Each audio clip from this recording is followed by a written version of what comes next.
Voy a leer de la palabra de Dios los 6 primeros versículos del Salmo 27.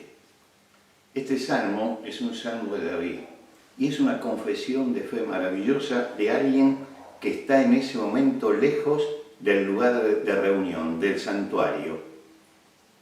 Él dice: el Señor es mi luz y mi salvación, ¿de quién temeré? El Señor es la fortaleza de mi vida, ¿de quién he de atemorizarme? Cuando se juntaron contra mí los malignos, mis angustiadores y mis enemigos para comer mi carne, ellos tropezaron y cayeron. Aunque un ejército acampe contra mí, no temerá mi corazón. Aunque contra mí se levante guerra, yo estaré confiado. Una cosa he demandado al Señor, esta buscaré, que esté yo en la casa del Señor todos los días de mi vida, para contemplar la hermosura del Señor y para inquirir en su templo. Porque Él me esconderá en su tabernáculo en el día del mal, me ocultará en lo reservado de su morada, será una roca, me pondrá en alto.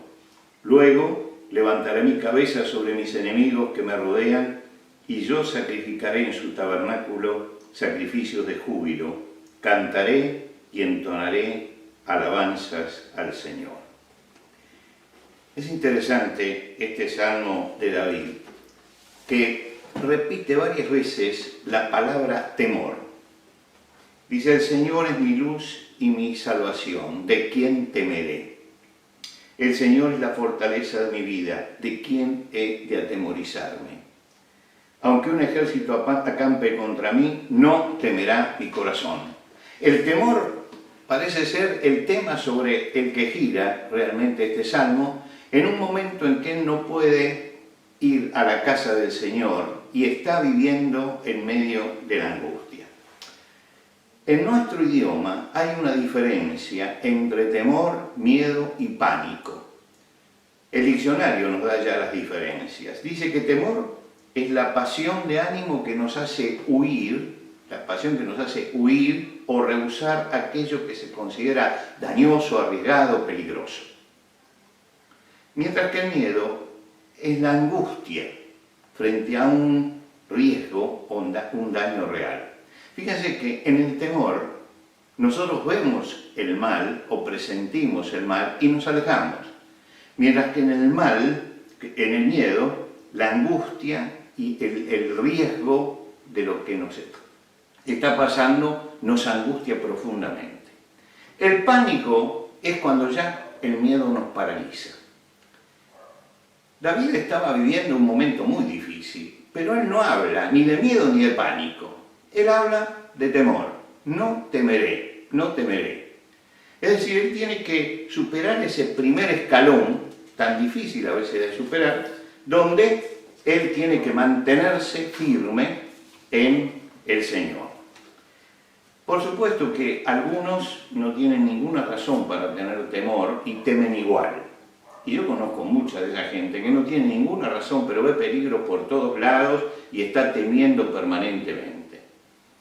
Otros tienen sobradas razones para tener temor. Y nosotros tenemos que decir que en este momento tenemos razones como para tener temor. Tenemos razones como para decir: yo tengo que alejarme de ciertas cosas, yo tengo que ser prudente en todo lo que haga, yo tengo que mantener el equilibrio en mi vida. Y yo creo que este salmo es importante y esos versículos que hemos leído nos pueden servir en este día del Señor. David conoció el peligro. Su vida fue una vida llena de peligro. Vivió peligrosamente toda su existencia hasta que llegó a ser rey de Israel. Y aún allí tuvo momentos también de peligros. Él hace 2 afirmaciones en este salmo y se refiere a los peligros presentes y a los peligros futuros. Sobre los peligros presentes él dice: el Señor es mi luz y mi salvación, ¿de quién temeré? Sobre los peligros futuros dice: el Señor es la fortaleza de mi vida, ¿de quién he de atemorizarme? Es decir, Dios está presente en la vida de él en tal forma que él puede manejar su temor en este momento y evitarlo por medio de la fe. Y no solamente eso, sino que mira hacia adelante y dice, si el Señor está conmigo, no hay peligro, pase lo que pase, de que pueda llegar al miedo o al pánico. En el pasado, dice, cuando se juntaron mis enemigos, mis angustiadores, para comer mi carne, ellos tropezaron y cayeron. Es interesante esta frase, para comer mis carnes. Seguramente habrá recordado David al escribir este salmo lo que había dicho Goliat, que le dijo que iba a dar su carne a las aves del cielo y a las bestias del campo. Y él dice, hay enemigos que te quieren destruir, y yo estoy frente a enemigos que me quieren destruir, y que quieren dar mi carne a las fieras. Pues aunque cuando se juntaron los malignos buscando eso, ellos tropezaron y cayeron. Es decir, Dios me protegió. Y en el futuro dice, aunque un ejército acampe contra mí, no temerá mi corazón. Aunque contra mí se levante guerra, yo estaré confiado. Dios está siempre con nosotros para librarnos. Está siempre con nosotros para tomarnos de la mano. Podemos afirmar como cristianos que el Señor es mi luz y mi salvación, ¿de quién temeré? El Señor es la fortaleza de mi vida, ¿de quién he de atemorizarme? Aunque un ejército campe contra mí, no temerá mi corazón. Yo puedo apropiarme de eso. Me separan, es verdad, me separan 3000 años de David, pero Dios es el mismo. El poder de Dios no ha variado con el tiempo. Y si Él podía decir hace 3000 años esto, yo puedo hacer mías también esas palabras y sentir que el Señor es la fortaleza de nuestra vida y es el que nos tiene que sostener en este momento. Por supuesto que David también habla de las condiciones que tiene esto. Y las condiciones, dice, yo puedo vivir confiado porque cumplo 3 condiciones, que son las 3 condiciones básicas para realmente no tener temor.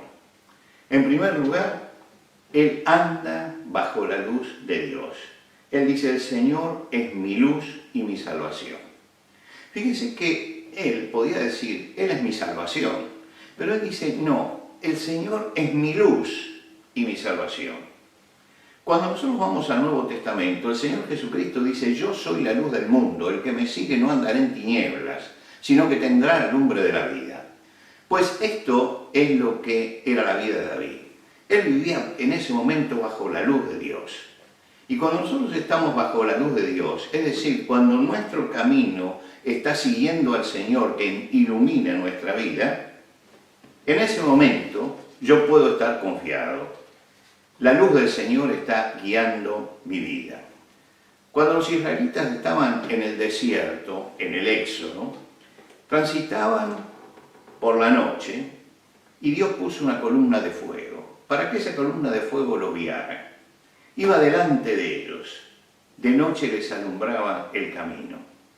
Pero la noche que tuvieron que pasar el Mar Rojo, que estaban allí prácticamente encerrados en un desfiladero contra el mar y detrás venían los egipcios para aniquilarlos, dice que iba entre el campamento de los egipcios y el campamento de Israel la nube, y esa nube era tinieblas para aquellos y alumbraba a Israel de noche. Fíjense, en ese momento, esa nube que los guiaba y esa columna de fuego de noche que los guiaba en el desierto, se transforma y en vez de estar delante guiándolos, se pone detrás y alumbra ese campamento, pero es tinieblas para los otros. Habla de una protección de Dios completa, de una protección acabada de Dios, que no solamente nos guía con su luz, sino que cuando andamos en su luz, esa luz se transforma también en tinieblas para quienes quieren ir contra nosotros. Y el Señor realmente lo protegió justamente por eso. Por eso cuando el salmista dice, esta es mi luz, o el Señor es mi luz, está repitiendo eso que está en el Salmo 119, versículo 105. Lámpara es a mis pies tu palabra y lumbrera en mi camino. Lámpara es a mis pies tu palabra. ¿Por qué a los pies? Porque yo voy caminando, porque la vida es acción. Y Dios está iluminando cada uno de mis pasos para que yo sepa dónde tengo que pisar. Para que yo sepa dónde tengo que poner el pie para no tropezar y para no caer. Entonces es la luz que yo tengo todos los días cuando transito en esta sociedad. Pero además, dice, la lumbrera en mi camino. La palabra lumbrera aparece en el primer capítulo de Génesis. Dios creó las grandes lumbreras. Una para que enseñorease de día, otra de noche, las estrellas. Todo eso es la luz que está allí, al final, iluminándolo todo. Y yo veo que la luz está aquí, guiándome en mis pies y señalándome el camino de todos los días. Pero cuando levanto los ojos veo que hay un destino allí, que hay una lumbrera hacia la cual voy caminando y que es la que ilumina toda mi vida. David podía decir, no temeré, porque él estaba en esta relación con Dios, donde Dios estaba iluminando los pasos que él daba cada día en medio del peligro, pero también era la estrella final hacia la que él se dirigía. Todos los pasos que daba estaban bajo la voluntad de Dios y la esperanza que él tenía estaba también puesta en Dios. Esto es lo primero. Lo segundo, buscar la comunión con Dios. El salmista muestra su corazón y dice, una cosa he demandado al Señor, esta buscaré, que esté yo en la casa del Señor todos los días de mi vida para contemplar la hermosura del Señor y para inquirir en su templo. Por supuesto que nosotros sabemos que el Señor está en todas partes y en aquel momento la presencia del templo era distinta que para nosotros.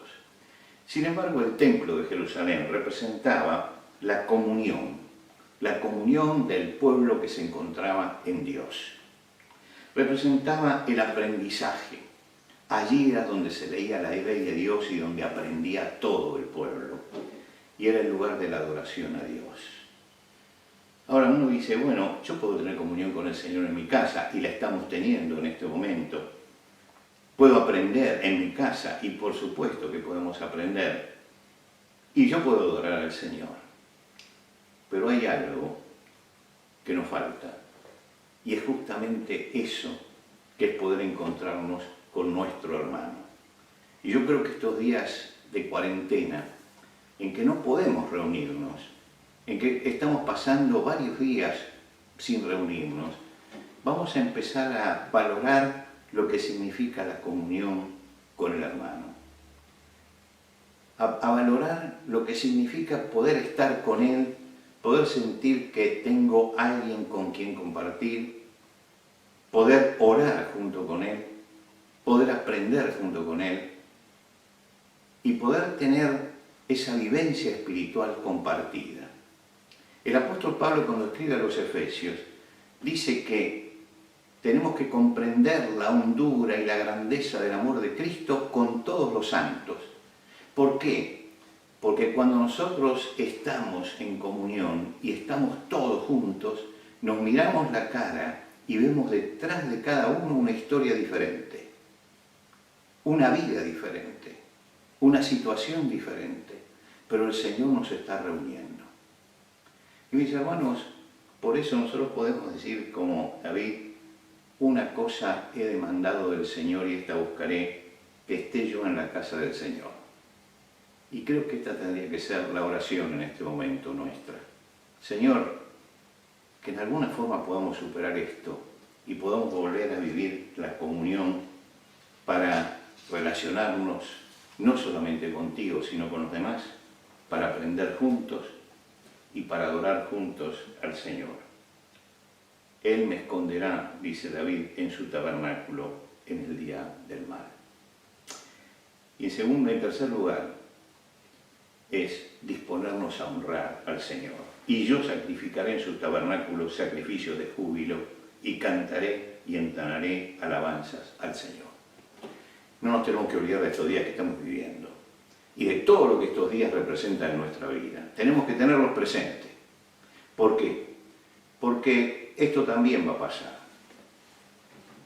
Y ese día en que ya todo esto pase, vaya disminuyendo y podamos volver a la vida común, nos tenemos que acordar de los 10 leprosos, que cuando fueron curados de la lepra, todos se fueron salvo uno, que regresó para agradecer.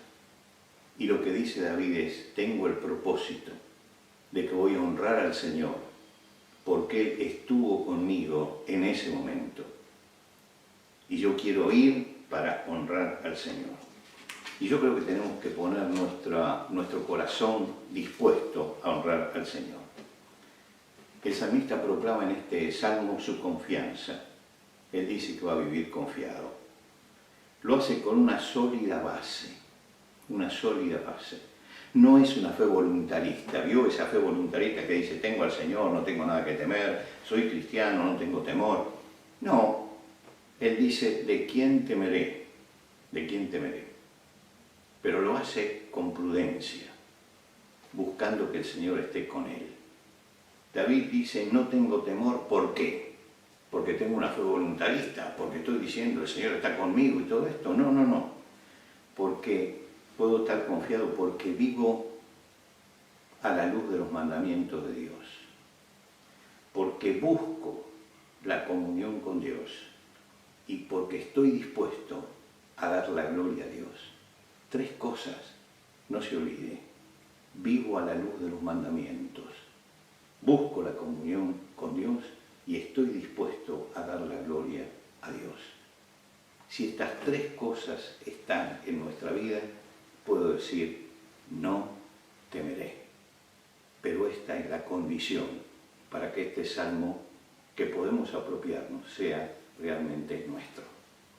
Que la gracia de nuestro Señor Jesucristo, el amor de Dios y la comunión del Espíritu Santo sean con todos nosotros, con nuestras familias y con todo el pueblo de Dios, ahora y para siempre.